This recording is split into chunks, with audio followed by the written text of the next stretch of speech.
An independent video game developer set off an intense debate across social media when he alleged content creators are being paid by competing developers to talk negatively about games. Connor Drake, who develops a first-person shooter game called Operation Harsh Doorstep, made a post on X alleging that content creators are being paid off to do hit pieces on games that don't fork over cash for you. While Drake didn't necessarily directly allege that this was happening to his game, he threatened legal action in a hypothetical scenario where it did. He then made a subsequent series of posts and videos clarifying his point. The allegation sparked up a heated conversation among gamers and gaming influencers about the nature of accepting cash in exchange for coverage. A typical content creator-company relationship. Content creators getting paid to make content about products is fairly commonplace. In fact, we recently published an entire article about some of the different ways creators and brands work together. Even if you're a smaller creator with a few hundred followers on your YouTube channel, you might have been approached by companies that want to give you their product in exchange for a video talking about it. Typically, companies will either choose to work with a content creator on a project-by-project basis, or they will establish a more long-term relationship through things like annual contracts and partnership programs. But the dynamics remain the same. The companies incentivize content creators to talk about their products. Some companies take a very hands-off approach to content. In fact, many won't even ask much of the creator except that they use the correct names and brand assets. Other companies take a much stricter approach, requiring certain elements in the video and even requiring their own approval before a creator posts it. Most relationships between a creator and a brand fall somewhere in between.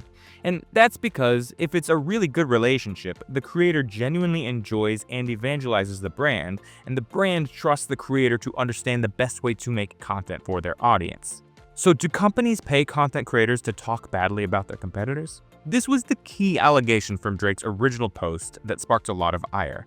It's pretty bold to claim that another company is spending marketing budget not to promote their own product, but to talk trash about somebody else's. As many content creators pointed out, this just isn't a reality. Heck, even the most famous rap feud in recent memory between Kendrick Lamar and Drake was mostly about promoting their own music that took shots at the other person, not creating marketing assets and attacking the other person or paying people to post bad things about them. That's not to say that it couldn't happen, but the reality is it just doesn't, at least not on a widespread, verifiable scale. Connor Drake also ultimately walked this particular sentence back.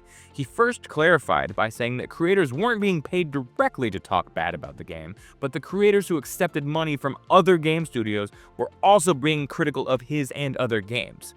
He then ultimately said, "I'm not against people taking sponsorships from other studios. That's not what I'm talking about.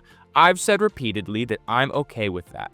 People need to eat. What I'm not okay with is these partner programs where you are basically a paid employee, but then you don't tell your followers that when you make reviews blasting games, and then in the same video, tell everyone to go play the game that pays you without telling anyone that you're paid." In other words, Drake landed on a fairly defensible position, that people should disclose their financial relationships with companies if they could potentially be seen as a conflict of interest. And many do. Most do. You kinda have to.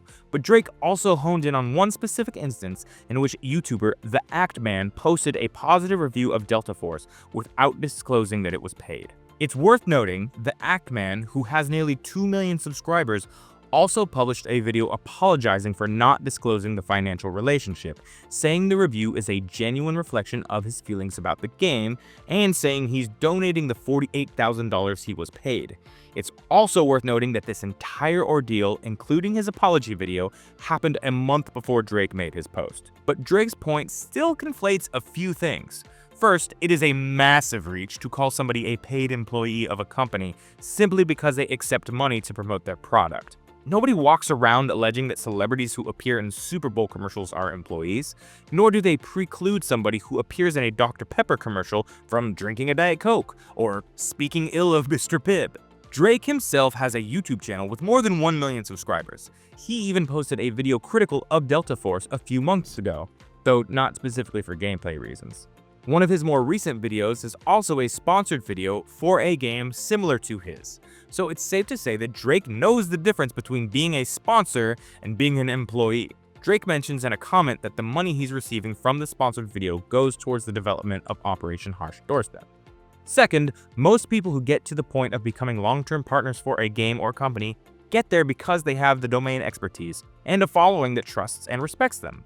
The Ackman's video called out one franchise, Battlefield, for disappointing him and saying another, Delta Force, created a better game. This is an opinion he has as a content creator and is free to share with his audience whether Delta Force wants to pay him for saying it or not. And he very likely decided the most organic and genuine way to make this review was to compare a new game to a game he used to like and has talked about in the past. The Fallout. Where the allegations started, that content creators are being paid to talk badly about rival games, and where they've landed, that content creators should disclose when their content is being sponsored, are wildly different.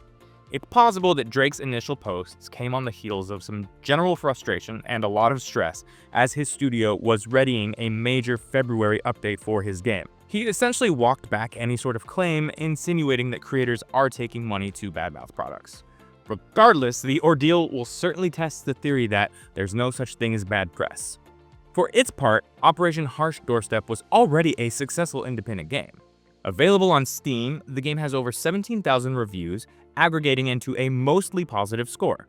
However, the game's more recent reviews return a mixed reviews score from more than 500 users, including at least 2 who directly reference the paid content ordeal in their negative reviews. In a move that perhaps also worsened the optics for Drake, his original post offered free upgrade keys for anybody who retweeted his post. Between that and threatening legal action against individual content creators, well, there's certainly plenty of ammunition for Drake's detractors who claim this was a promo move. Still, major gaming outlet PC Gamer picked up the story, and Drake gained hundreds of new Twitter followers in the days following his initial post. Most of all, though, it's interesting to see the number of non-creators who have an opinion or take on the sponsored content world. We have certainly entered a new era of influence.